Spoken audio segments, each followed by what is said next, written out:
বিসমিল্লাহির রহমানির রহিম।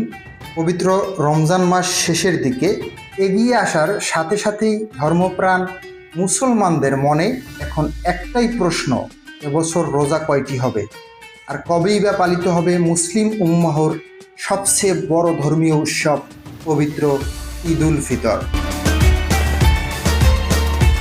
ইসলামী বিধান অনুযায়ী হিজরি সালের মাসগুলো চাঁদ দেখার উপর নির্ভরশীল। রমজান মাস 29 দিনে শেষ হবে নাকি 30 দিনে শেষ হবে তা সম্পূর্ণ নির্ভর করে শাওয়াল মাসের চাঁদ দেখার উপর।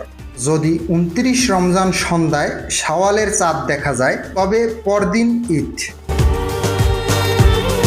আর চাঁদ দেখা না গেলে রমজান 30টি পূর্ণ হবে এবং তারপর পরের দিন ঈদ অনুষ্ঠিত হবে।